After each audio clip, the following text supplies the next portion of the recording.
Good evening, good morning, good afternoon, wherever you may be, with us now or joining us later on YouTube as you listen to our recordings. Today is Thursday, and we have met again to discuss, read, discuss Consciencism, to respectfully listen to one another, to share our thinking, to agree and to challenge, to be dialectical in our perspectives. So welcome once again.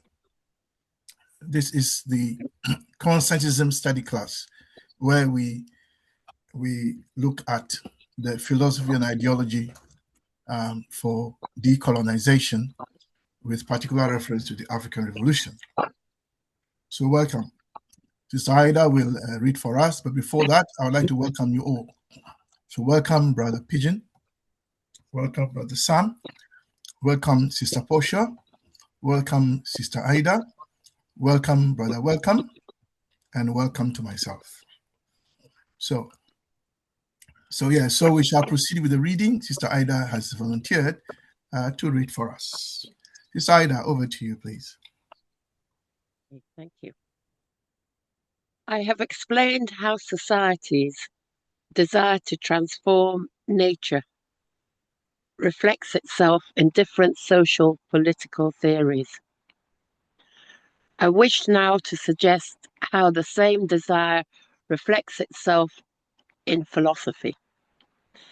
Just as a social political theories, to the extent that they deploy forces for the harnessing and development of nature, fall into two lots, so do philosophies. From this standpoint, the two real social political alternatives facing society are either that one section should produce and another section batten thereon, or that all sections should produce and all sections should be fulfilled by the value created by labor. Thank you.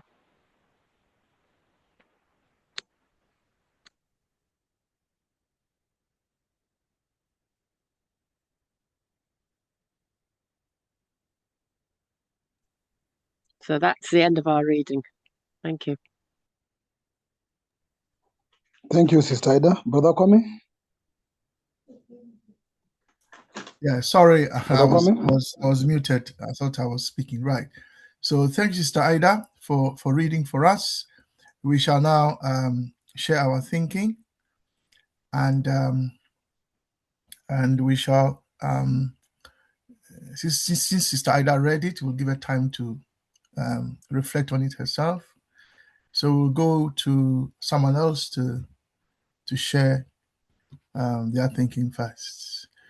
Before I call anyone, may I remind you all how vulnerable you are and how your decision to spend time on Consciencism is, if you like, your contribution to the community of Africans all over the world. Because what we are doing here is for the benefit of Africa. And we are working in the great tradition of the Pan-African mothers and fathers, because emancipating our own minds,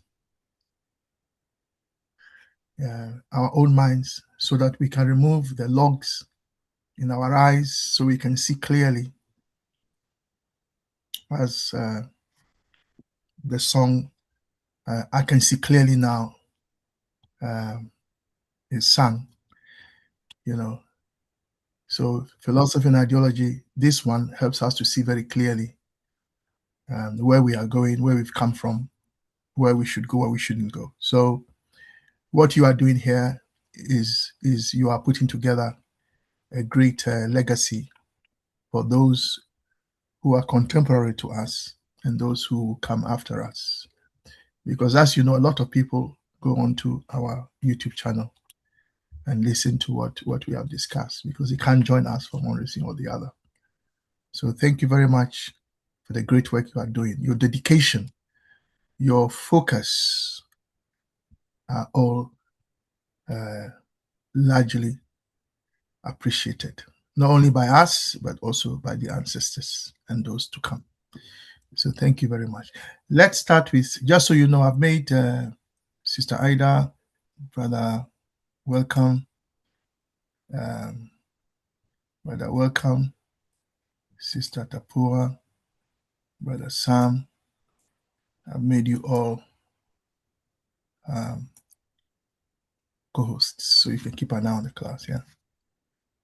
Keep an eye on the waiting room.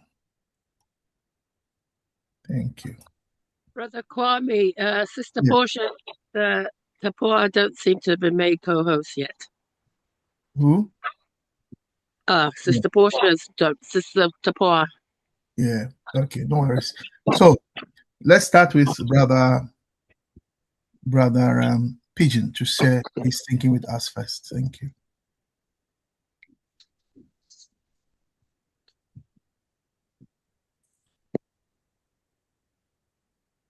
Brother Pigeon? Yeah, share your thinking with us, please.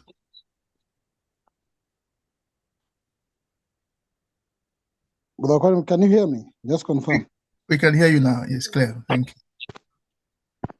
you. Thank you. It's very interesting. I am starting on today. Now, we are still in chapter 3, which is society and ideology. And we are seeing now how philosophy is coming in. But the key issue here, what I'm reading, is that we've been discussing the transformation of nature. As we had said in chapter 1, that our universe is a natural universe. Now, there's this desire to change nature, man trying to change the nature. So the people, for example, in this society we're discussing in chapter 3, want to change nature around them. They want to influence the nature around them. So either we want to build cities, either we want to cultivate, either we want to create technologies. But the purpose, the key important thing is, why do we want to change nature? It's so that we can have a better living. But then there are ideas on how we should do this, or how we should then transform this nature. And this is the key contestation. Because there are a group of people, which are actually few people, or a section of the society. Sometimes back we call them the dominant section, or the dominant segment, that produce things. This is actually the majority group. They produce things while others benefit from their work. So the small minority. Now, for example, if you imagine in a factory where we have a small number of managers, they're making decisions and the workers are the laborers. But the profit, who takes most in a manager in a factory? Between the laborers who are majority in a factory and the managers who are few of the supervisors who supervise the majority. At the end of the day, not those people who work in the industry 24 hours who will earn more salary. It's the few managers who manage them, who oversee them, who go with a lot. And this is also what you call in the capitalist society, where one person is probably the billionaire who owns thousands of companies, and the workers who work in that company get less than 30% of the total money made in that company. The entire money goes to the billionaire. Having been raised up in the tea farms and the tea plantations, which belongs to the colonial community, the Finlays community. I think the Finlays families or the Finlays group is in London. My parents and myself toil a lot in the tea farms as we were plucking tea. And we were being rained on, my parents were rained on, and we were only paid less than 1 shillings per kilogram of the tea. Well, when that tea is taken to the auctioneering, 1 kilogram goes for almost 300 Kenya shillings. So those who then control the farm earn more than us. Well, there's another group of the society who feel that, of course, everyone should contribute to the production and everyone should share the benefit.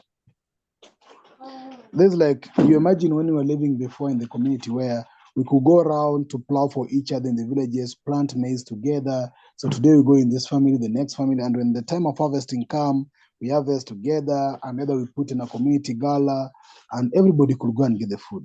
Nobody could get more. But today in the villages, one farmer who has 100 acres of land will employ some people in the community to plow the land for him. And once the 100 acre of land produce maize, he doesn't share with those people who plow for him. He actually take the 100 kilograms of maize or the 100 bags of maize and sell it for profit. So here and then the philosophy is actually refers to the big question about our life, our existence, and how should we live? How should we live? You see, that's a big issue here. Should we live in more of what I call the capitalist society, or should we live in more of what we call a socialist society, where there's equal sharing and equal effort, or where there's more effort and less profit sharing? That's what I can say. Thank you. Yeah, thank you very much for sharing your thinking. So that's your thinking on the entire paragraph. Is that correct? Yes, that's my thinking on the entire paragraph. Okay, thank you. Let's go to Sister Tapua, please.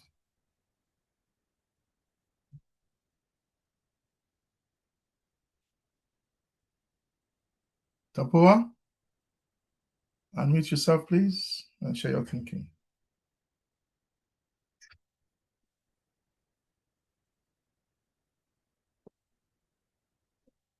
Okay, so Tapua is not ready, so let's go to Sister Ida, please. Oh, Sister Ida, are you ready? Let me give you more time.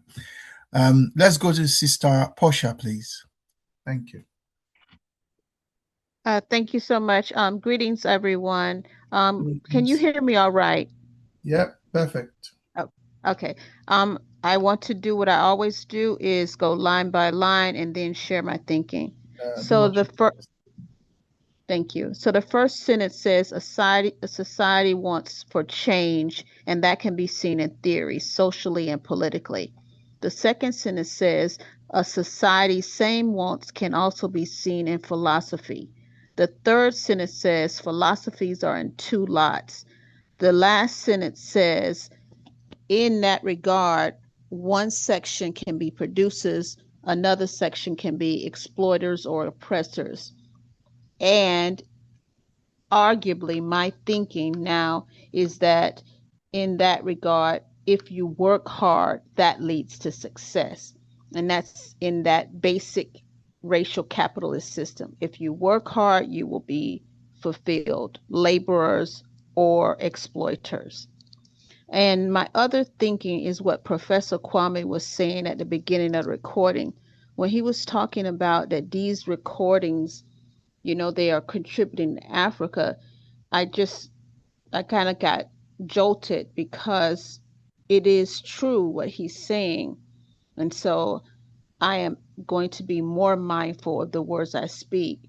And then I want to challenge Professor Kwame, if he hasn't already done so with this idea, is to not keep the recordings only on YouTube or any of the social media channels. In other words, have your own archives, because anything can happen on these social medias. As I have said, and Professor Kwame has said, since they are controlled, not they're not under our control. And then the last point is, when I was seeing these paragraphs, one about the fallacy of you work hard, that leads to success. It's interesting because China is buying up gold now. So the gold prices have been increasing. And there's some theories, it's been a long time about this, that the US, United States of America economy is headed to that downhill.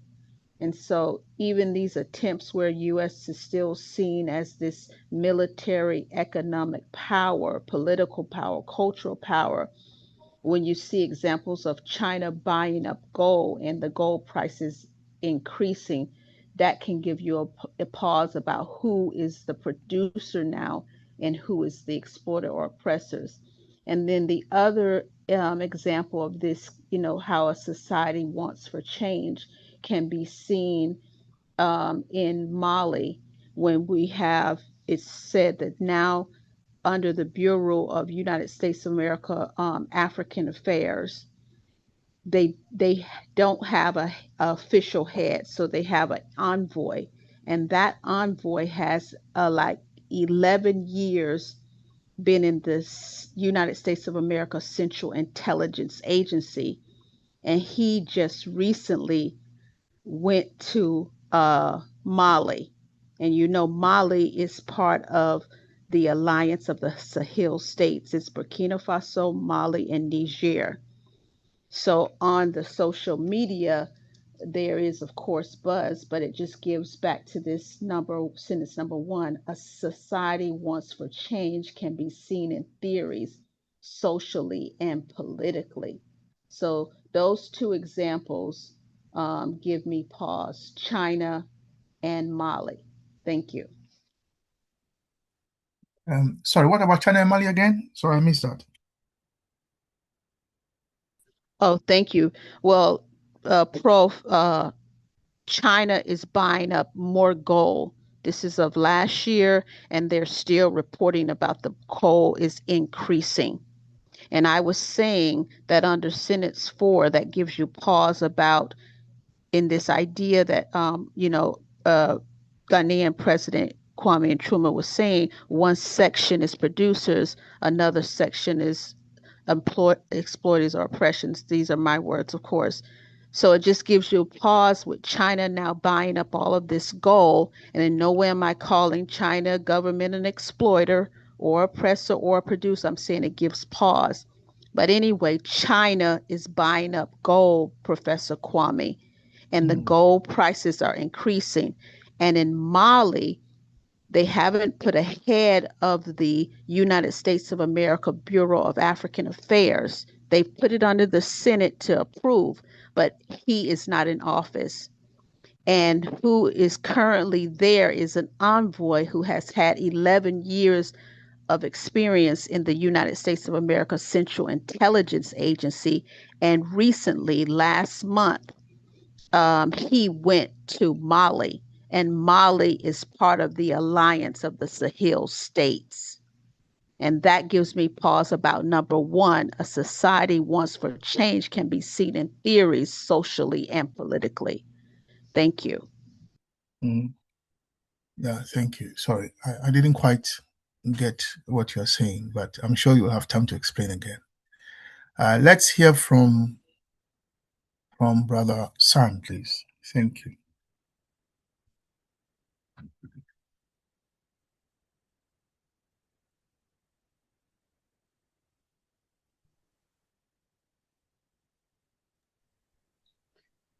Good evening, everybody on the platform. Good evening, brother. And thanks for the opportunity. I know I've missed one or two classes previously, but my own view about the passage, brothers and sisters, is the emphasis that I see that Kwame Nkrumah is trying to emphasize the facts that he has already given us from where we began, I think chapter 1 to date. And he is emphasizing that there is no middle road. There's no saying I'm in between.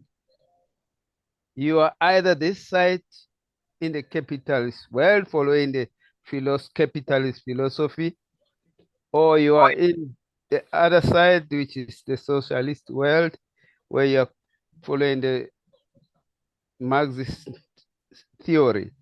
And this is the emphasis. And we have seen this in almost all of our countries in Africa. Most of our countries, even if we have gone through the revolution, we still find ourselves in the same circumstances. Nothing has changed. You know, here in South Africa, we just had what they call the State of the Nation. And President Ramaphosa is in his 8th year of running the country.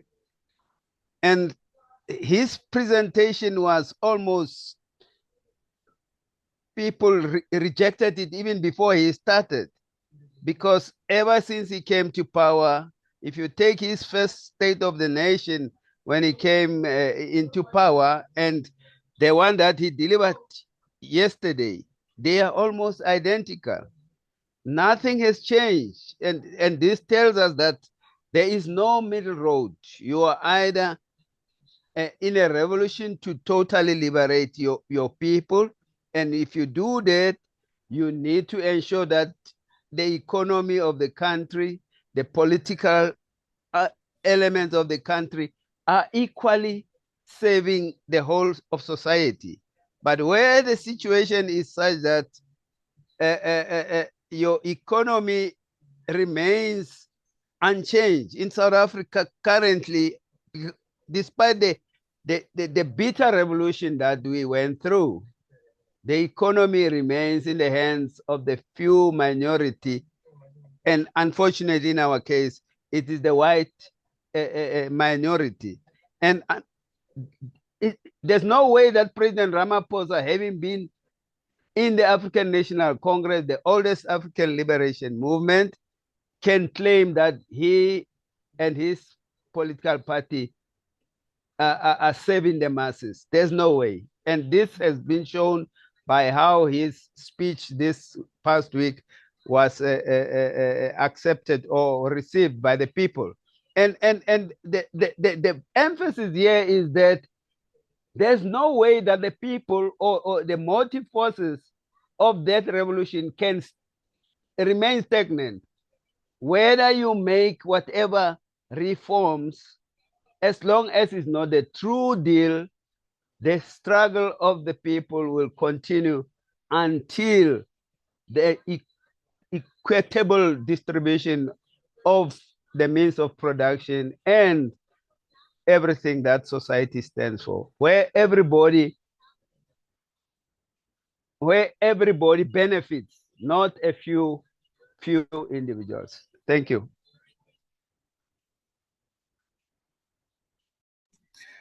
Yeah, Brother Sam, thank you very much for sharing your thinking. Let's now go to Sister Amma. Are you able to talk? If you can, please talk, unmute yourself and talk. Thank you, Sister Amma.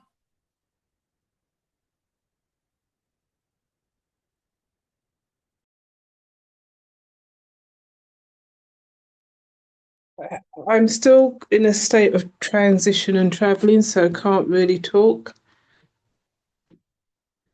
I'm not even sure if they can hear me. Yeah, thank you, Sister Amma. Let's go to Sister Tapoa, please. Hello, everyone. Hi. I'm trying to get my head around what has been discussed. I haven't been in meetings for a bit, so I will pass for now. Thank you. Okay, we'll come back to you later. Let's go to Brother Welcome, please. Please pass. Thank you. So let's go now. Go Sister Ida, please.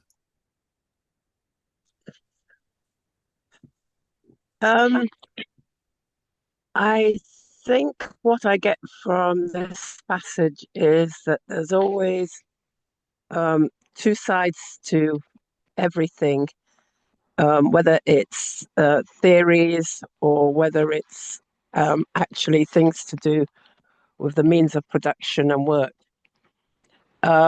If I start with the means of production,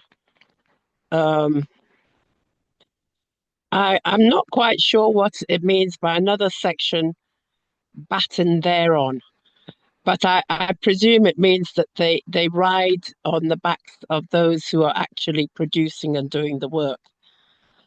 And then it says, so there's that side of workers, or there is a side where both sides want to work and produce, whether they're the people who do the actual work or the people who own whatever work is being done. So that's what I got about work. As to society,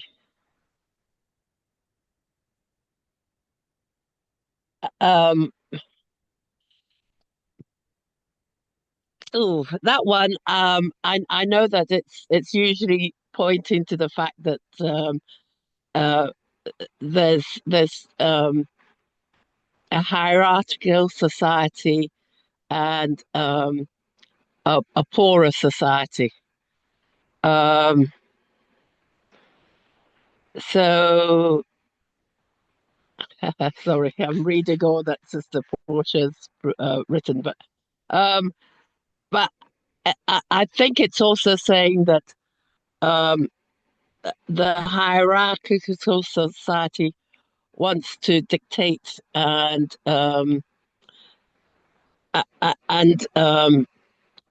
say how uh, how society should be run. Um, so and so I think that there's not much new in what is being said, apart from, to me, the newness was whether both parts of society will work to create labor that fulfills all. I think that's the difference of what I get, rather than people dictating, oh, people should do this and do that when it comes to labor. And one lot will sit and pretend they're working and the other have to do the work, or whether both of them are out to produce something by working evenly for each other's benefit. I think that's what I'm getting out of this passage. Thank you. Yeah, thank you very much. And also that they share the outcome of what they produce. It's not one lot get a higher amount and the other ones are left to struggle, but they all earn enough to survive comfortably without there being a big difference. Thank you. Thank you very much. Brother Benny, thanks for joining us after a few days of absence. Are you able to contribute?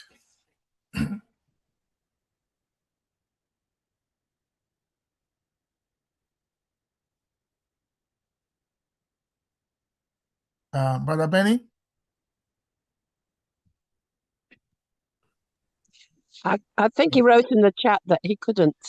Oh, did he? But yeah, excuse me, I can't comment today. I'll listen only. Oh, okay. Thank you for drawing my attention to that. Okay, so we've heard from everyone. We've heard from everyone, and I was just checking to see if there's anyone left who hasn't spoken. I think we've all spoken. So if apart from can I make a contribution, please? Yes. What we can do, if we have nothing else to say about the paragraph, is we move to the next one. Yeah. So we can't do that today. But let's hear from Sister Tapua, please. Right. Thank you very much. For me, what Kwame Nkrumah is pointing out is the fact that all society, all different types of society need to change. They need to transform nature for the benefit of the society. But what we have here is a situation where those benefits are treated differently by different societies' philosophical point of view. So this is why, for example, even in election time, people get confused because either of the parties of either philosophical positions would say they want to transform society. They will say they want this and that to happen. Because even with the exploitative societies, the capitalists, the capitalists need to lure the ordinary person to make them think if you work harder, you'll benefit. And then they will pick a few people who will benefit. And that kind of helps the rest of society think, or if I work really, really hard, I've got examples already of people who have benefited. And unless they have the wherewith to understand and analyze what is happening, they're not able to go beyond thinking this is a fair society where, the American dream can be realized, without understanding that this is a trap. But on the other hand, you have people who are also saying we need a fairer society. And then the exploitative communities will then say, well, you're rewarding laziness and so on. But we know very well that the ordinary person wakes up at 4 a.m. in the morning before sunrise and goes to bed well after the guys that exploit them have. There is no harder working community like the downtrodden because they have to. They have to survive. So, what I'm getting from this passage is the fact that when we listen to people pronouncing the things that they're going to do to benefit our societies, we need to understand their philosophical positions because it will tell us. For me, for example, Zimbabwe is known for um, acquiring land from the white man and giving it back to Black people. But if you look at the philosophical position, you will then see how that distribution was done, that it was not fairly distributed. A lot of the land issues have not been addressed. And it's just, for me, it's just a scam. They're saying Black people have got the land back, but if you come in, you find people are overcrowded in the reserves that were established by Smith, and not much has changed. Anyway, I'll stop there for now. Thank you. Thank you very much. Let me remind us that within the capitalist system, there are companies that are wholly owned by the workers. One of the largest ones is the Mondragon Corporation in Spain. In the UK, we have the John Lewis Partnership. Those are just two of them. They're not a lot, but they do exist. There's also one called Publix.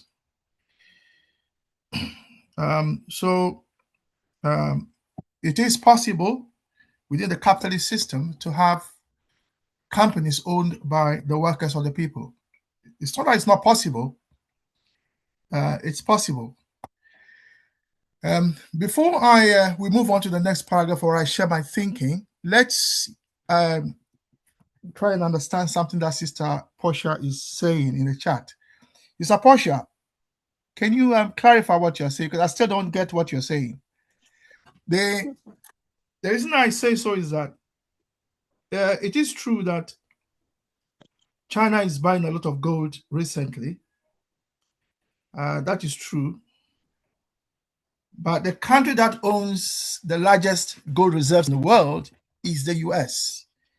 The US owns about, I think, 8,000 tons of gold. And China is nowhere near where the US is. My understanding is that Poland is also buying a lot of gold. So even though China is buying a lot of gold, the US is still the top owner of gold in the world. So I don't understand your text. So maybe you can enlighten us on what you are trying to tell us. Thank you. Thank you, Professor Kwame. I will darken all of you on what I'm trying to say, which is that I said on the fourth paragraph from former Ghanaian President Kwame Nkrumah, he was basically saying those philosophies are in two lots. That was the third paragraph.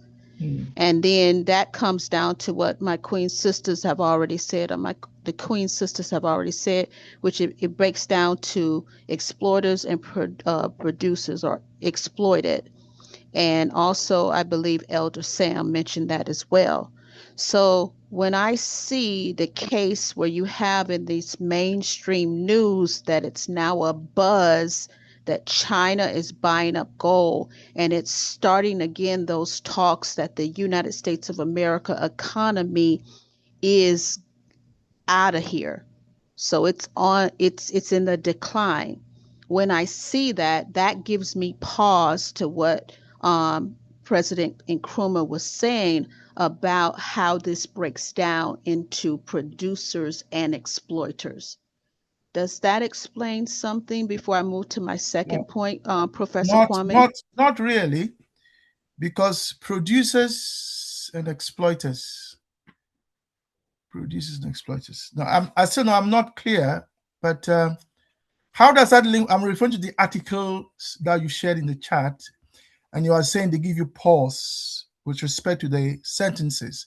So I wanted you to link those shared passages, if you like, with the text, so I can see what you are saying, or we can see what you are saying.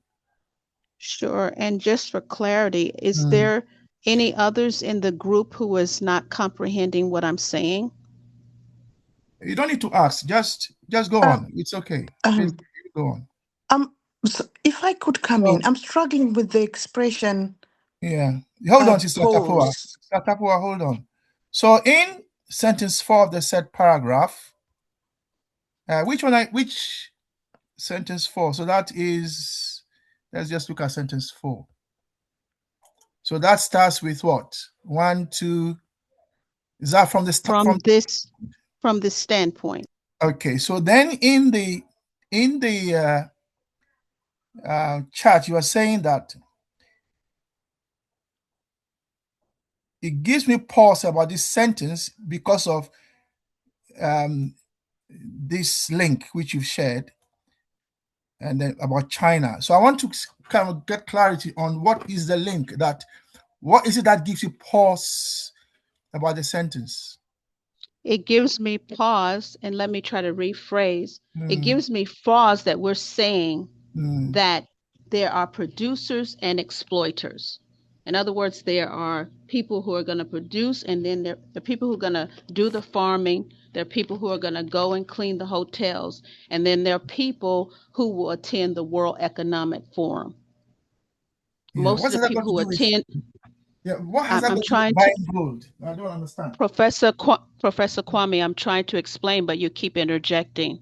May I try to explain? So then you have people who are doing the World Economic Forum. So when I was reading this article where China was buying up gold, I said, in the case of how some people are saying that China now is emerging and United States of America is indebted to China, that in this capitalistic system where you have these different international players, and in this scene right now where you see China's buying this gold, that gives me pause at this whole concept of exploiters and producers. And I said I didn't call China a producer or exploiter. So that is how it links. May I try to re-explain, sir? Sam, please, maybe you understand it better than I do. Do you understand what she's saying? What Sister Portia is saying? Because I'm still not clear what it is she's saying. Brother Kwame, I see Brother Pigeon has his hands up. Maybe he can help. Yeah, well, I wanted you to comment on it first. But in that case, let Sister Tapua comment. Sister Tapua, before I go, because Sister Tapua volunteered to comment first. I had a question, because I'm struggling with the expression gives me pause. I don't quite get what that means. Well, that's what I'm also asking Sister Portia, and she says she's explained it. If she maybe could explain in other words, because it's just it's going over my head. Oh, it's I'm also okay. not okay. Thank you. Maybe Brother Sister Portia, hold on. Brother Pigeon, can you But come back? Professor Kwame, I didn't know that you were saying that you didn't comprehend what gives me It's pause. fine. It means Yeah. it's my thinking. When something gives me pause, it makes me think. It makes me pontificate, Queen Sister Tapoa. Does that answer Thank your you. question, Queen Sister? Yes. So Yes. it's making Thank you you very think. much. Okay, thank you. It's making you think that what? That about producers and exploiters. Can you make that? Yes. Yeah. Yes, Professor Kwame, that we're actually talking about a sentence that says that you have philosophies that are in two sections. Those are what Elder Sam said. You're either on this side or you're on that side. And if we look at it in a racial capitalistic context, that means oppressed and exploiters. So I took a practical example of where currently China is buying up gold, which is not new. It's just happened recently in a racial capitalist system. And I'm saying that makes me think. Think about what? It makes me think about the concept of exploiter and oppressed, Professor All Kwame. right. Okay. Thank you. Is Right. that Can I clear? come in? Brother Pigeon. Yeah, hold on, Sister Apua. Brother Pigeon, you wanted to add Yes. to the discussion. Now, I want to just engage a bit, Sister Portia's example of China. Now, China is buying gold. It's buying it from who? The producers. Whoever is selling China gold are the producers. And probably, if you look at that text that says that one section should produce. Now, whoever the country that produced that gold is not the country that benefit heavily as China does. So one country will produce the gold and China will batten their own, which means as China buys the gold, it's exploiting those who produce the gold, whether in any form, either in price form, in whatever form it is. And that leads, as you're saying, for example, US is the biggest whatever reserves. Where did they get the gold? Did they not in one way exploit the producers of the same gold so that they can have their reserves? So Congo, the Congo basin and part of Africans, if you look at the children in their mines doing all they do, they go all that efforts and go through that suffering to ensure that China and US have the gold. Then China and US, once they get the gold, what do they do with it? They sell it at a higher price, which means China and US are actually exploiting China and US are actually exploiting the producers. So here is what I'm trying to think that there's an example Sister Posh is trying to link here. There's one part of the world as a community that actually exploit or benefit from those who are the producers. Africa as a continent is the producers of most of the things. You remember the story of the Niger and France in terms of, I don't know, that terminal that used for lightning in France.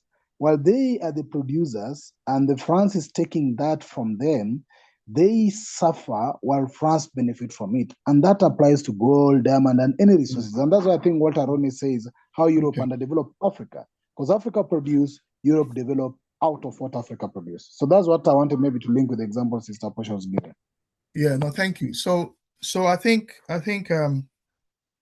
we are talking here now about the nature of the state. Because China, in this sense, is the state. Mali is a state. Burkina Faso is a state. So we are talking about ownership by the state, and ownership by the state itself could be a producer if the state owns mining firms. So if the state itself owns mining companies, there's no reason why it shouldn't or can't. Then the workers in those state-owned industries owned by the state, if they are producing gold, and then the argument is that the state, if it is exploiting them, is exploiting them. So that is the state itself. I think the examples you are giving are that now we have a neo-colonial state being exploited by an imperialist state. So you can have exploitation of workers within the same state, right? And then we can have exploitation of a imperialist state of workers in a different state. In this case, a neo-colonial state. So I hear what you're saying. China, Russia, Australia, Canada, and the US, in that order, are the 5 top producers of gold in the world. Ghana is a 6th, Mexico 7th, and so on. So if we say that China is exploiting workers, it produces 380 tons and it buys more from the world. So that means it will be buying it from, if it's buying it from the global south, it will be buying it from China, from Ghana, Mexico, Indonesia, Peru, Uzbekistan, and so on. But then the US itself produces 160 to 185 tons of gold, mainly from Nevada and Alaska. So in terms of global geopolitics, the 2, if you like, leading countries, if you want to put it that way, China and the US, are both America holds the largest gold reserves. It still produces, it's still the 5th biggest producer of gold. And then China, which hasn't got as much gold as the US, is in this 2026, has been the top country buying a lot of gold. So if we want to talk about exploitation of workers, then I think that we have to clarify the exploitation perhaps in 3 or more ways. That is exploitation of workers by the state itself, where the state owns the industry, exploitation of the state of workers in another state, and so on. And then we have the exploitation of workers at state level. So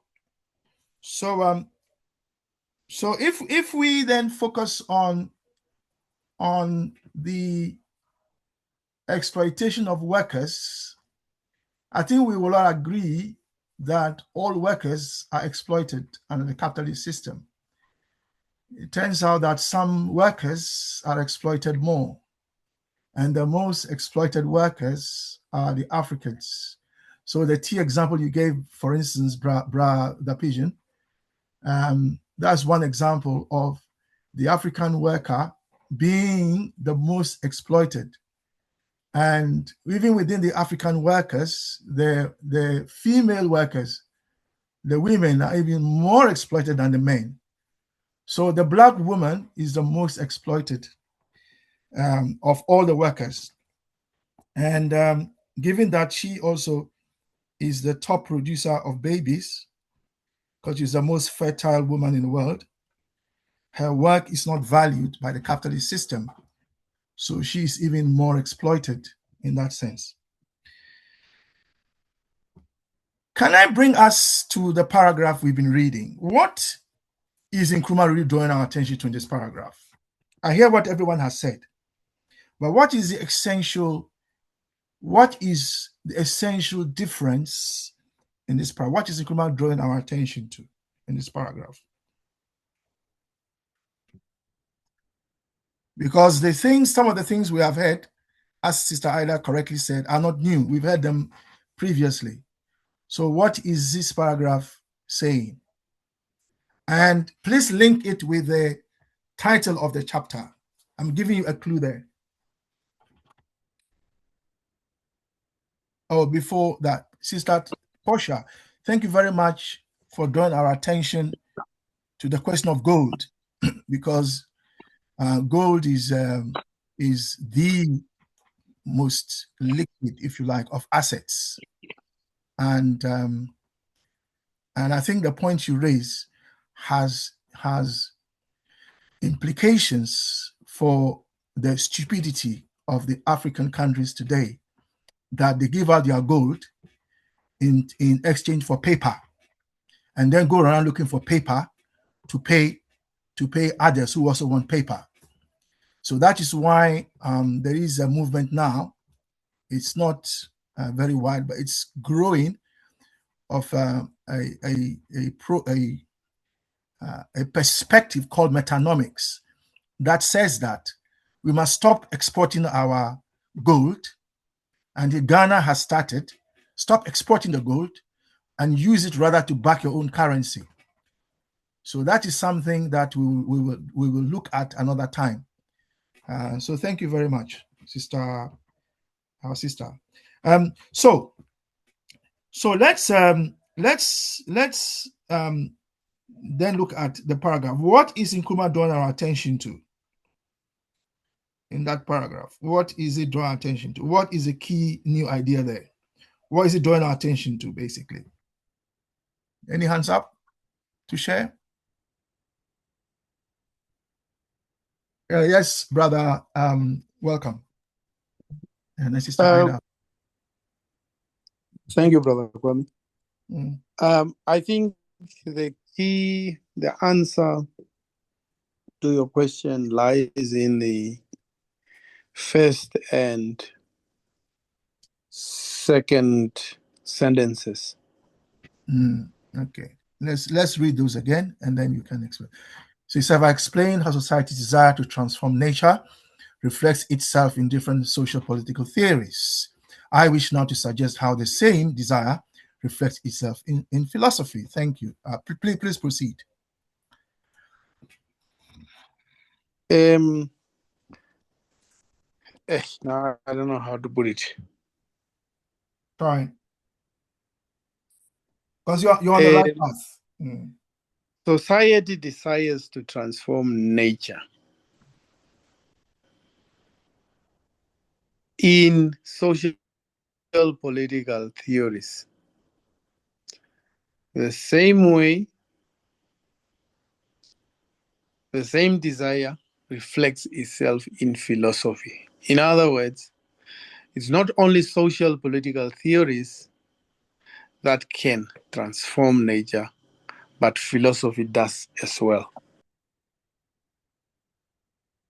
Yes, yeah, in the same way as you can say that fire can kill, but when fire starts, there is smoke. That smoke itself can also kill you, even before the fire does. So you can see the fire as the social political theories, and the smoke as the philosophy. So thank you, brother. Welcome. I think you've hit the nail on the head in terms of what is new in that paragraph, what Nkrumah is drawing our attention to. Sister Ida. I thought what was new was what you told us about the fact that there are actually cooperatives that work as a whole. And so the whole of the cooperative works. And I'd even forgotten things like John Lewis and partnerships where everybody works for the benefit of everybody. So the last paragraph to me would be what would be new. That all sections should produce and all sections should be fulfilled by the value created by labor. And to me, that is like, and I read it and it sort of passed me by, though I thought it was important. But you reminding me of such places like, I don't know the first one that you told us about, but John Lewis was and has always stood out as one of the companies that everybody works for everybody. But you don't get that in companies. And you don't often hear of a lot of, well, you might hear about it slightly in Africa where there's cooperatives that work as cooperatives. But on the whole, it's like oh my goodness, that's like 40, 50 years, 60 years ago, and you don't hear it happening much.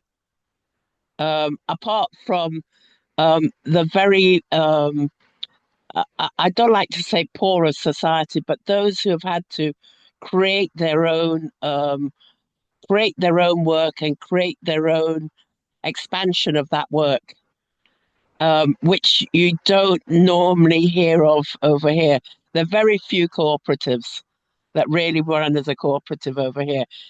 I think if you were, maybe you'd have heard about it in Israel in the is it co-op? Their system where they all work for their benefit, but you hardly hear about it anymore because they've just blotted their own copybook so badly that people don't really talk about any of those sort of things anymore.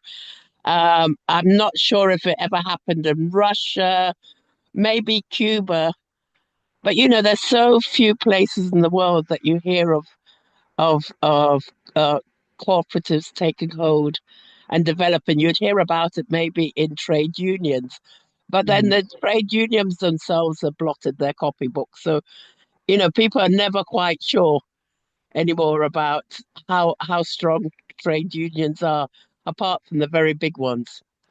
So I think to me, this of this paragraph, it's the last one that stands out. The last bit of workers.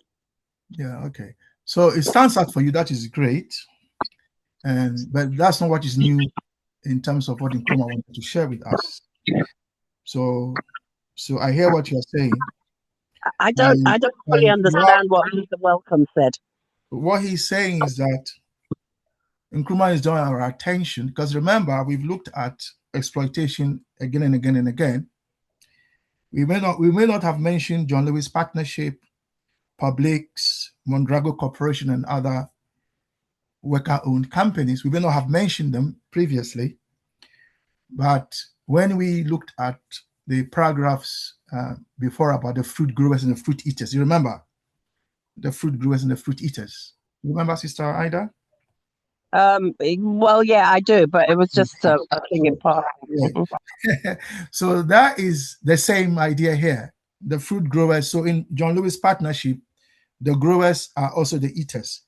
But then even if you take John Lewis Partnership, you could argue that where do they get their crops from? Where do they get their goods from?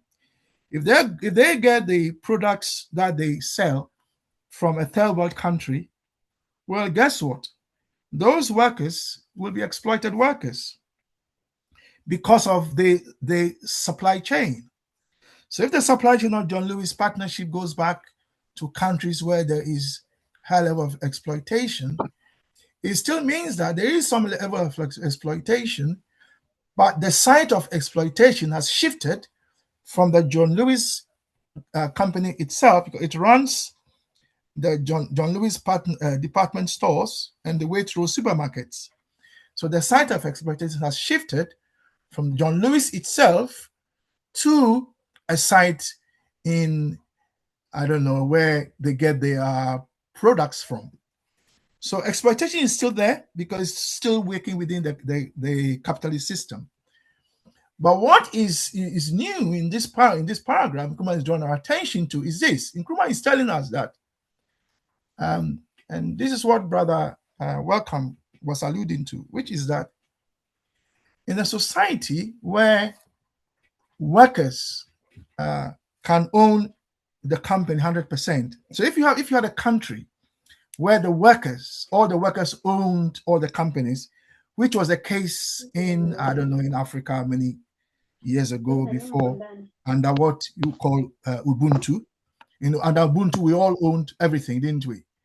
In that kind of society, the philosophy is different from a society in which only a few own everything and the rest are workers. So what Nkrumah is saying there in those two paragraphs is that the philosophy goes hand in hand with the social political theory. And what does he mean by social political theory? I don't know if we've looked at it previously. We'll look at it more in the next paragraph, I think.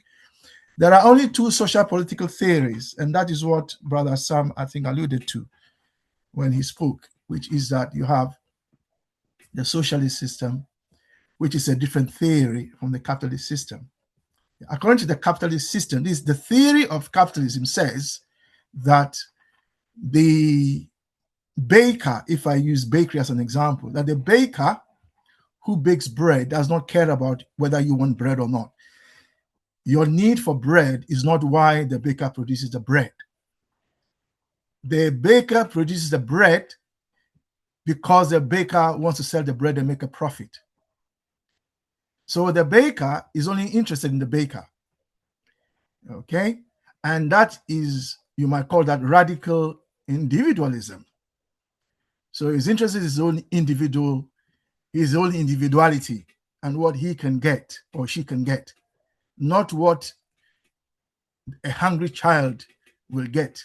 No, that's not what motivates the baker in a capitalist society. In a capitalist society, the baker is motivated by the fact that he or she will make that bread, take it to the market, sell it, and make a profit. Now, it turns out, this is a theory, it turns out that when the baker is allowed free reign to produce the bread, bring it to the market, and sell, it turns out that his objective coincides with the objective of the hungry bread buyer, the hungry family, the hungry child. It turns out that the two converge. So there is what is called equilibrium. Yeah. So that equilibrium happens not because the baker went out of his or her way to bake bread for any family. It emerged out of the fact that the baker just wanted to make money. And it just turns out that there's a family that was hungry and in a monetary society had money to exchange for that bread. Now, that family that wanted to buy the bread also doesn't care about the baker. Couldn't care whether the baker, doesn't care about the baker. All the buyer is interested in is there bread on the shelf I can buy?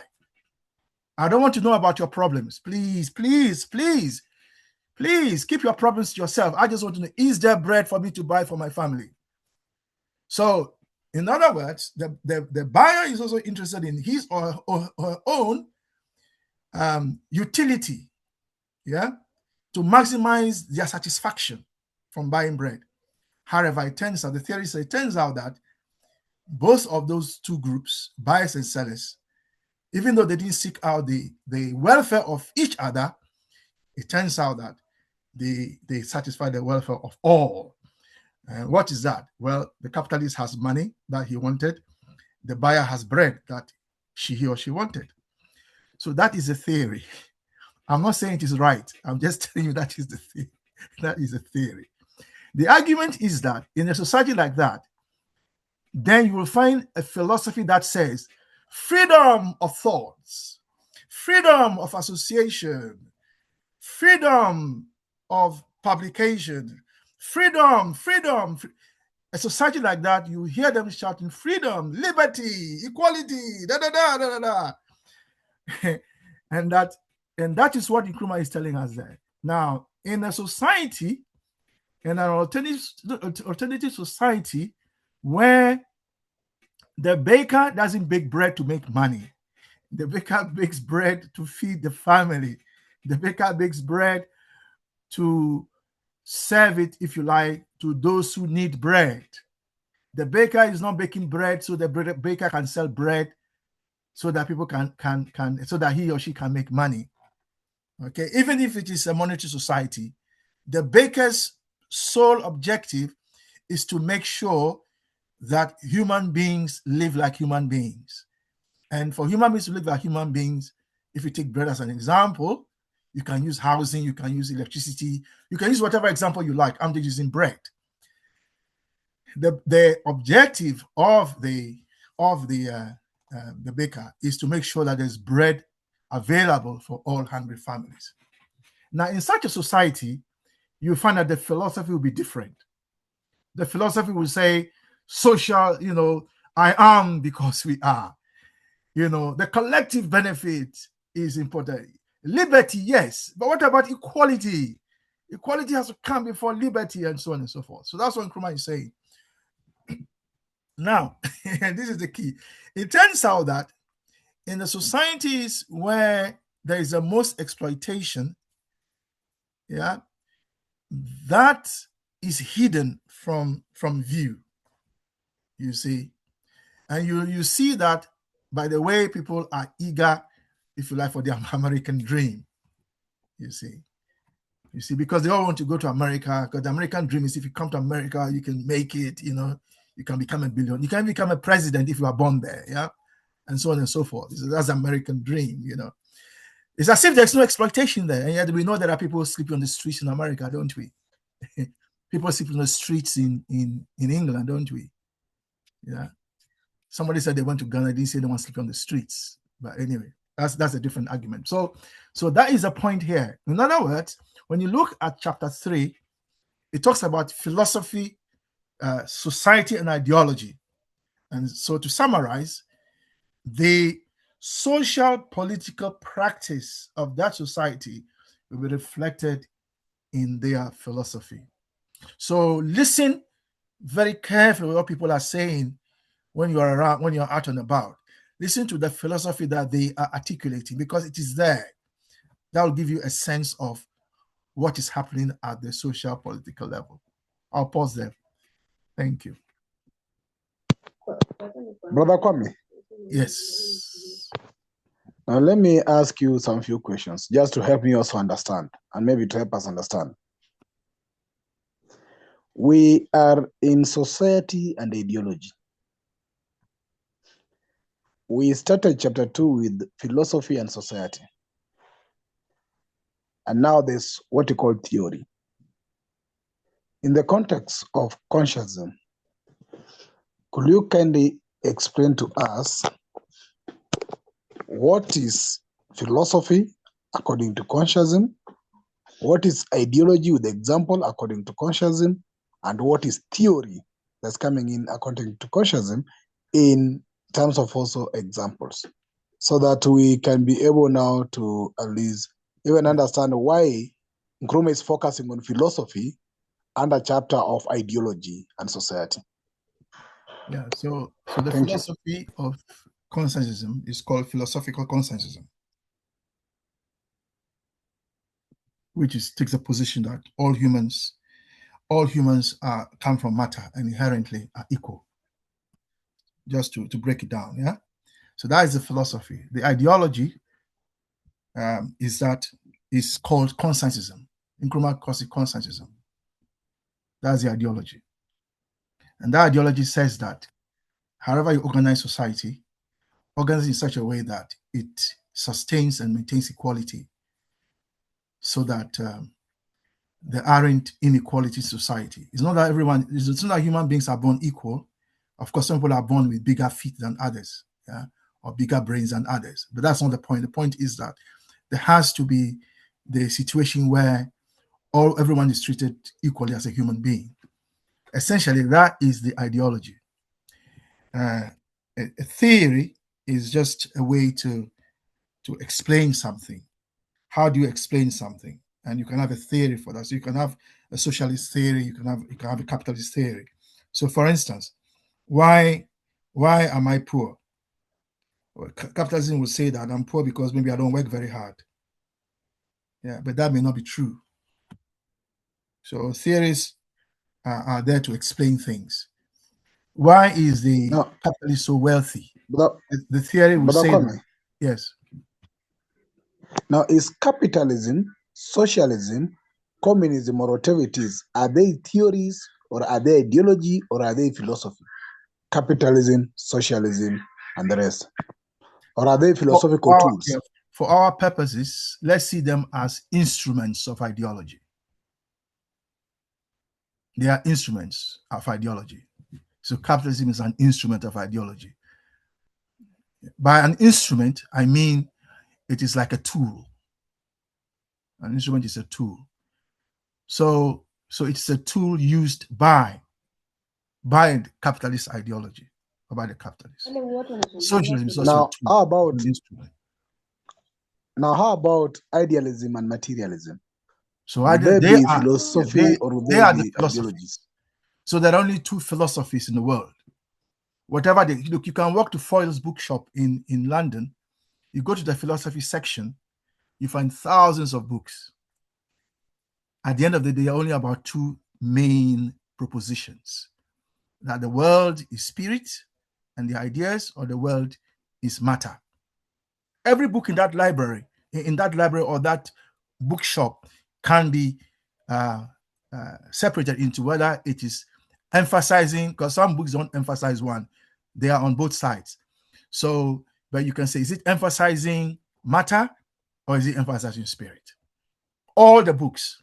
I remember when I read Nkrumah and I understood what Nkrumah was saying. This is many years ago, by the way. I walked to Foyle's and I went to the philosophy section. I stood there and I realized something. What did I realize? I realized how they have occupied us with things to read whilst they steal our resources. Because sometimes you would think that thank you, Staposha. Sometimes you would think that there is so much to read in philosophy that I have to understand so much. But and then there are arguments between groups of people. In our case, we know of the hardcore capitalists and the hardcore materialists arguing among themselves. The hardcore materialists, everything is matter, everything is matter. I don't want to listen to you. Everything is matter. There's no such thing as spirit. Okay, and then you have the hardcore idealists saying nonsense. Of course, there's something called spirit. There's no such thing as matter. Everything you are seeing that you think is matter is actually spirit. And then there's this argument. At the end of the day, those arguments are theater. You understand me? They are theater. They are just there, disputations amongst, if you like, the educated class, which I think they have the time to do that, so they do that. Yes, Brother Pigeon.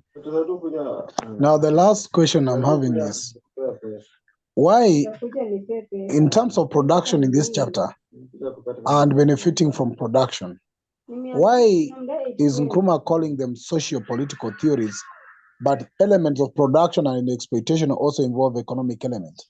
Why is it not socio-economic political theories rather than being socio-political, removing the element of economics? Because then exploitation in one way or the other takes also elements of economics. Maybe classism or class in the society takes maybe element of socialism or social element, but when one sector produce and another benefit out of it, is there no economic element in it in terms of exploitation when you talk of capitalism vis-a-vis also socialism in this context? You've said a lot there. So which one do you want me to answer first?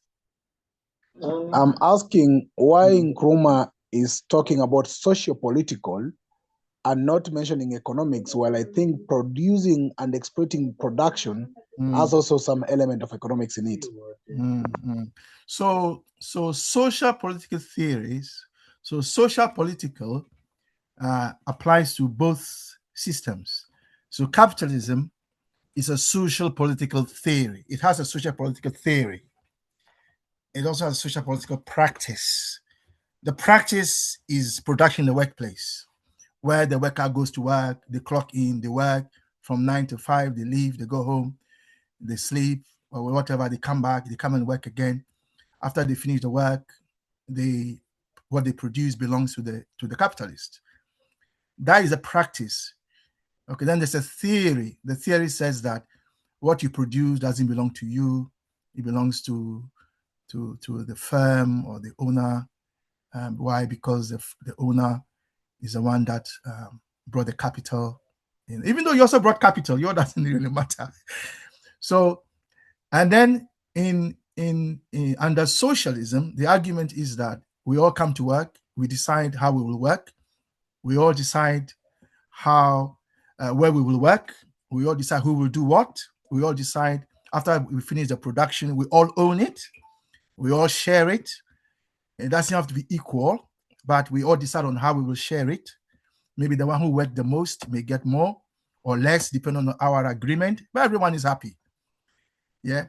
Now there's also a theory that the theory says that, well, I am because we are, etc., etc. So both of them are social political theories. Now you said economics. Now let me tell you some history, everyone. Economics is a fraud. Why do I say that? Economics, it wasn't called economics before. It was called political economy. And guess who were the three biggest political economists? Well, Adam Smith, the Scottish man, David Ricardo, and then the next big one is, your guess is as good as mine, Karl Marx. Yes, Karl Marx. So the three big political economists were Adam Smith, David Ricardo, Karl Marx. And then when he got to Karl Marx's turn, something happened. And that's where the problem started. What happened was that, now if you go to Adam Smith and you come all the way down, none of the political economists, none of them said that the source of value was anything other than labor. So labor is a source of value. In other words, whatever you see in this world that is something was produced by labor. So that was the argument. It was the argument of Adam Smith. It was the argument of David Ricardo. It was the argument of Karl Marx. The problem was that Karl Marx went further. He wrote a book called the Communist Manifesto, which essentially was saying that, well, since labor produces everything, labor should control everything. And then guess who was angry? The capitalist. The capitalist wasn't happy. Why should labor own everything? No, this is not a good idea. So the capitalist class funded a new theory, a new thinking, a new academic subject called economics. So economics is actually bastardized political economy. In other words, they split political economy into politics and economics. So when you go to universities today, you read only politics or you read economics. You find it rare to read both of them together these days, because the capitalists said no. If we let them go and read politics and economics the way Karl Marx is saying, then the labor will take over everything, and we don't want that. So you ask why Nkrumah is not mentioning economics, because Nkrumah knows the history. Now, in the capitalist system, economics is the organization of production, basically, isn't it? It is, what do we produce? Who should do the producing? Where should we produce? How should we produce? And then who benefits? Now, for each of those questions, there's an answer. Where do we produce is called the location of industry. Who should produce? We are talking about labor, management, and so on. Yeah. For what should we produce? Do we produce for money? So monetary economy. And then for whom do we produce? That is the distribution of the gross national product, if you like. So those questions are embedded in economics. But the capitalists are saying that we must separate that from politics. Now, what you are saying, when I say you here, I mean you Africans, you who believe in Consciencism, you who believe in Ubuntu, you who believe in Fuku, you guys, is that the name in the word? You who believe, you are saying that no. We must link economics to politics. We have to. We can't separate them. So I hope I've answered the question, Brother Pigeon. If not, let me know which one I haven't answered, so I can answer it. Then Sister Portia can come in. No, thank you for answering those questions. Thank you. Thank you.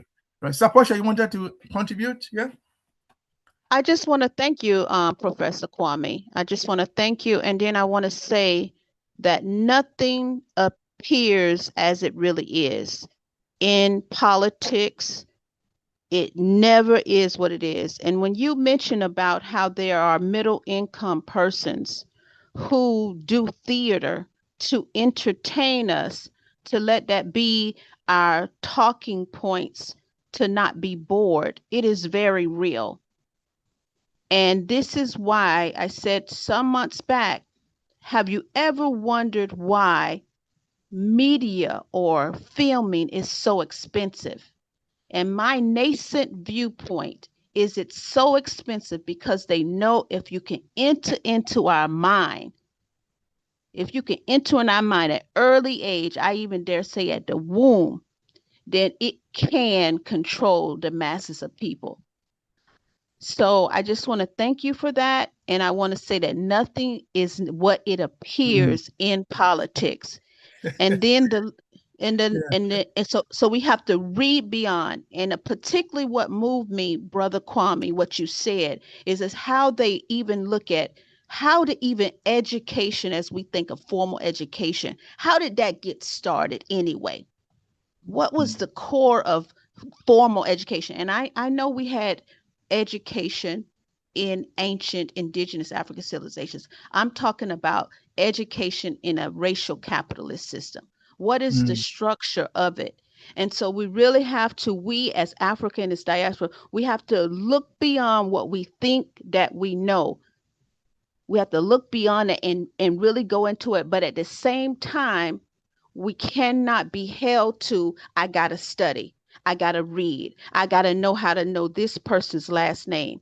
I'm not saying we don't know them, because, like, for example, a lot of us may not know that there are a lot of women revolutionaries. We can easily talk about men revolutionaries, but name me more than 10 revolutionaries, women revolutionaries, before the 15th century.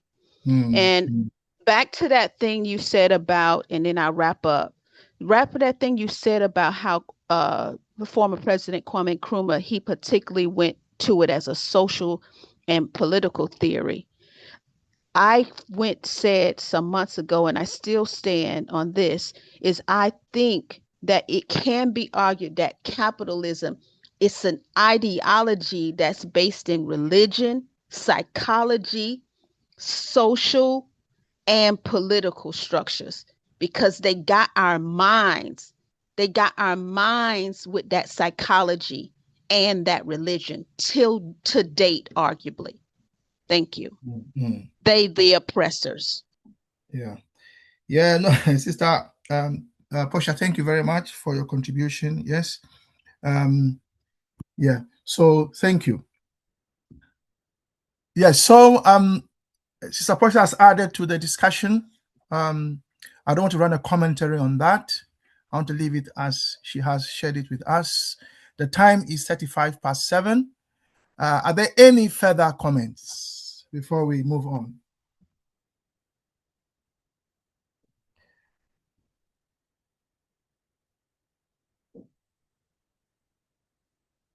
Okay, so building on what Sister Portia said in terms of entertainment, has anyone taken time to look at TikTok in terms of TikTok as an ideological instrument?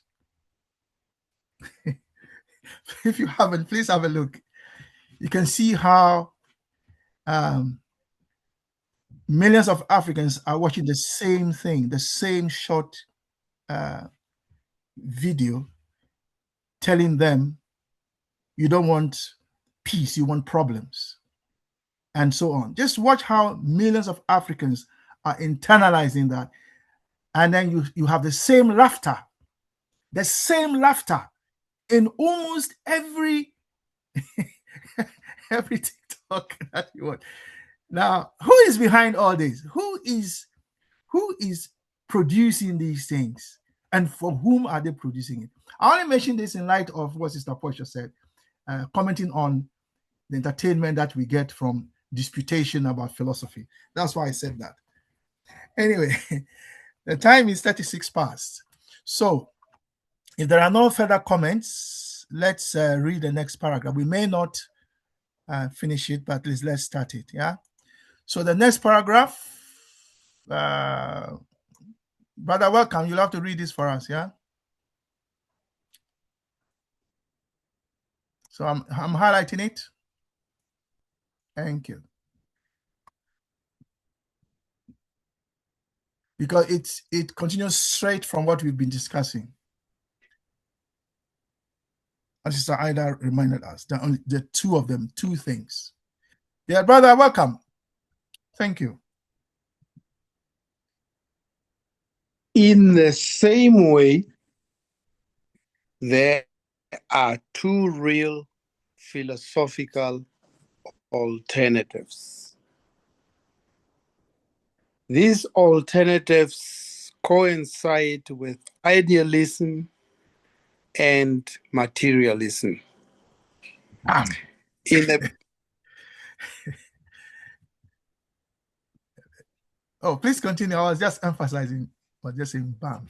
Just to say wonderful. In the preceding chapter, I explained how idealism was connected with a tired society, how through its mode of explaining nature and social phenomena by reference to spirit, idealism favored a class structure of a horizontal sort, in which one class set upon the neck of the other.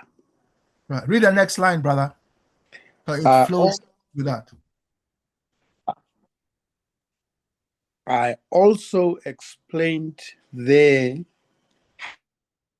how materialism, on the other hand, was connected with the humanist organization, how through its being monistic and its referring all natural processes to matter and its laws, it inspired an egalitarian organization of society. Hallelujah. The unity and That's it. fundamental That's it. identity All in the highlighted ones. Thank you. nature. Hallelujah. Has it fallen into place for everyone now?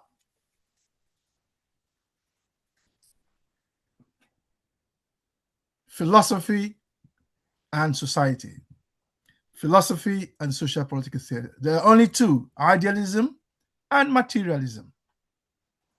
And there you see them there coinciding. Right. Let's get some thought. Kwame, Yes. I want to joke with you and say that we know of. There are only two that we know of, because no one knows it all. Yeah. Well, yes, there are only two that our ancestors talked about, which the Europeans inherited, that we have inherited. If there are any more, we are happy to know them, because there is only spirit. It's only seen or unseen, if you like, if I put it that way. Yeah, we can only either see things or we can't see them. Yes, some things are in between and they are blurred, you can't see them clearly. So they are neither seen nor unseen. They're like ghosts. So yeah, those are there. So yes, we might say, Sister Portia, those are a third category.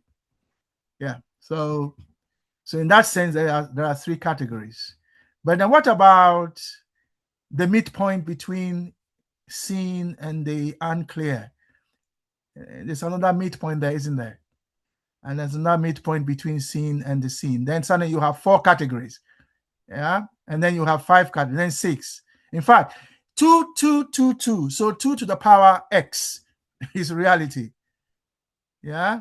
And then suddenly you have million philosophy, because there are a million people. Yeah. And then we say, oh, there must be a million philosophies, Well, so there's philosophical confusion. That's unfortunate. Thank you. Yeah, that is a good point. Yes. So let's get some thoughts on this. Let's start with brother Sam. Thank you.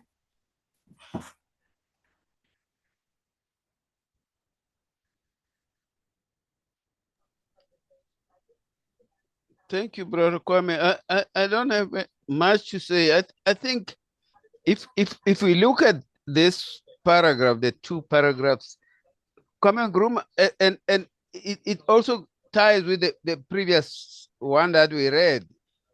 He's recapping basically what we have been going through, and now he's taking us back to the basics where he started.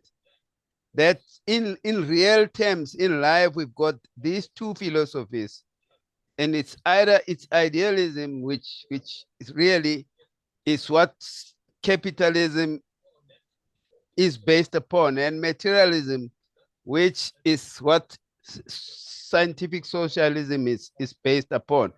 And he emphasizes that this idealism favors this structure where it is tiers. You can know that there are levels, and in that levels is basically the classes. In that idealism theory, they believe in those classes, and whilst in materialism we believe basically towards what we call a classless society, which people also say it tends to be utopia, but ideally that is where what socialism is gearing towards, where everybody will be equal. Thanks. Thank you very much. Let's go to Sister Ida, please.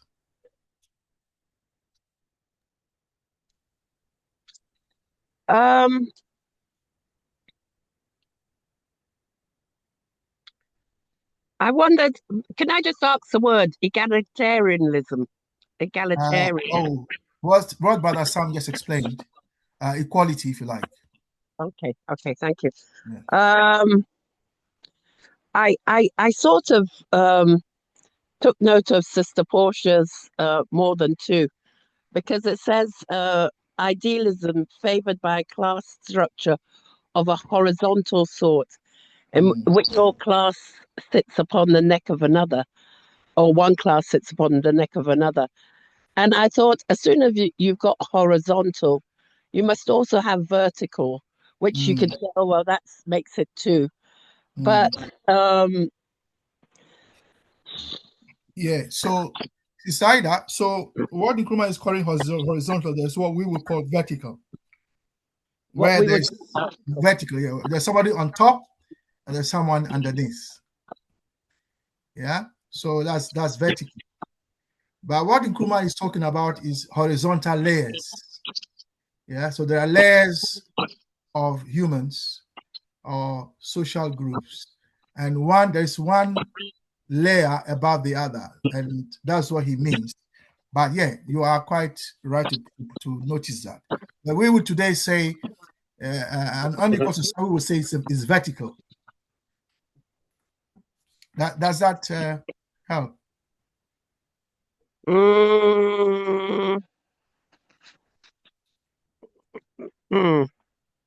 Not sure. So what I mean is that we will say today that a horizontal society is one where we are all equal. You see, whereas a vertical society is one where there are people underneath, there are those at the top, like a pyramid, a vertical based pyramid has a base and it has a top. Yeah. So but Nkrumah uses horizontal in the sense here that they are layers. They are layers, yes. Okay. And then explain how it being monistic. Monistic means mono, one. Yeah. Monistic means one. One, yes. So that means, so idealists are also monistic in the sense that they say everything is spirit. So hardcore idealists are also monistic in that sense. They also are saying that everything is one. In the same way, the hardcore materialists also say that everything is one. That is matter. You know. Okay. So Okay. you remember the Thales example of water that we looked at many chapters ago. I remember the name. I remember the water. Yeah, that's right. And he said everything was water. So that is what we would call a monistic theory. Okay. Meaning to explain everything in terms of one thing, and that is monism. Okay. Okay. So I sort of understand it in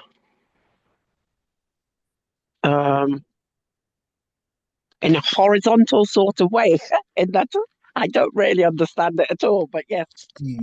Yeah, we will. It's okay. You can pause there. We will come back to the same paragraphs next week. I just thought we can look at them now because there was a bit of time, but we will look at them more deeply next week. Okay, thank you. Thank you. Let's hear from maybe one or two more people. Brother Pigeon. Brother Kwame, to me, is actually, as you said, it's connect the previous paragraph to the main things I was asking about philosophies and what you came across initially.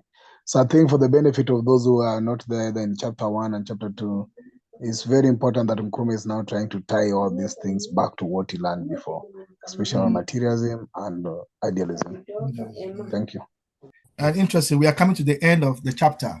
So what Brother Pigeon and Brother Sam have said, you can see where that's taking us. So it's saying that they are saying we are coming to the end of the chapter. So Nkrumah is now like summarizing what we have read so far. And so idealism and tradition, those are chapter 1, and so on and so forth. Yeah. Thank you. Maybe let's hear some few more thoughts. Let's hear from General. General. Raspala, say something, please. Thank you. Yes, we give thanks, family. That's it. Yes, leadership. Okay. Well, what I'll say, I'm actually driving now to the farm, but I can talk because, yeah, the car is driving very slow. What I can say is that I agree on what you said. In fact, I agree with everything that was said, but I want to highlight mostly the part where there are two types of if you can put it, mindsets, which is the ideology, which is ideology and spirituality, faith, belief, they all fall in that category. And then materialism and the worship of our ancestors, which is they call it monotheism. Some they call it polytheism. Yeah. But it's a social government system, which also goes hand in hand with materialism. So I just want to highlight that those things, the reason they decided, our ancients decided to make sense of them, is that you can look it by yourself, like as you explained, that the seen and the unseen. The issue was that the mystics, if you can put it that way, since they wanted to manipulate, maybe let's say masses, they would usually say, the preachers are still doing this, they would say that God will bless you, and then you must put the money of the offering in the church. And then people would put that money on the offering. They still do it. Then you ask yourself, why? But the pastor is getting rich, you know the story. So when you look at it that way, the pastor, it doesn't teach the people about the actual words of Jesus Christ. He just uses the quotes of Jesus Christ so that he can manipulate the people to cash in. Because if he was to explain to the people where this money is going, no, it's going for my child to go to school in America, blah, blah, the people would never put that offering, you see. So, yeah, so I'm just making an example how the people like the Europeans, the Roman Catholic more specifically, how they manipulated idealism and materialism. They mashed them together in order to extract what they wanted from the population because of not being aware of these two concepts. Thank you. Interesting. I think you've shown an example of what Staposha was drawing our attention to earlier, that maybe there's more than two. And I think you've given a great example there, General, where the Catholic Church, like you are saying, bring the two together to exploit the people. So thank you very much for that. Yes, any final thoughts? The time is 7:52. If there isn't, we shall hear the announcements from Brother Pigeon. But Sister Tapua, any final comments from you?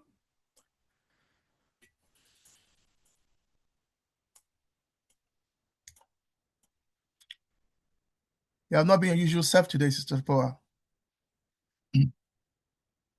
Any final comments? Okay, so right. Okay, so let's hear the announcements and then we'll bring the meeting to a close. Thank you. Before you go, I've just got myself a new phone and I'm getting myself all up in notes. I'm not sure where to press and all that. Thank you very much for asking, but I'll pass for now. Who did you exploit to buy the phone? I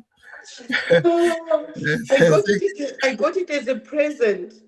Well, according to what we've heard, somebody produced that phone and they've been exploited. Oh, thank you. Thank you. Thank you. All right, Brother Pigeon. Final announcements. Hello, greetings. Greetings to all of you. It's been an interesting session, and I like the pattern Nkrumah is ending by taking us back. So Nkrumah discussed the whole story in between. He builds up, then he connects it to the starting point. I've seen that in the previous chapters, and it's very interesting. It gives the benefit to those who never attended first, because every chapter is a way how he goes back to link them as he build up on that. So thank you all for those who have been sharing their thinking with us. Those who have been here. We have people who have been here for almost daily in the last 2 years. People like Akina Sister Tapua, when they joined, they didn't miss. They've been here for all that time. People like Akina Portia also had challenges, but they've been consistent. We have the old team that were here, like Janunaki, Elder Sam. So it's like a family now. We know each other. Raspala. So it's like we are a family of people who know that we must meet every Thursday. And I know I'll be seeing Sister Portia there, I'll be seeing Sister Ida there. So I think we remain the disciplined group that has held this consistently.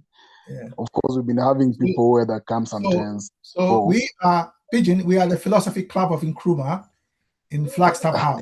Yes. we are the Philosophy Club. Yeah, and I really want to appreciate you for this, because sometimes back when we join here, I could meet Sister Ida, Sister Marlene, and Brother Kwame. And that was it. Sometimes Sister Marlene is not around, we were three, and we continued. So the fact that we have a group of people who have been here almost every day is very encouraging, because you realize that when you miss even 2 sessions, like Sister Tapo is saying, it's like it takes you totally out of context.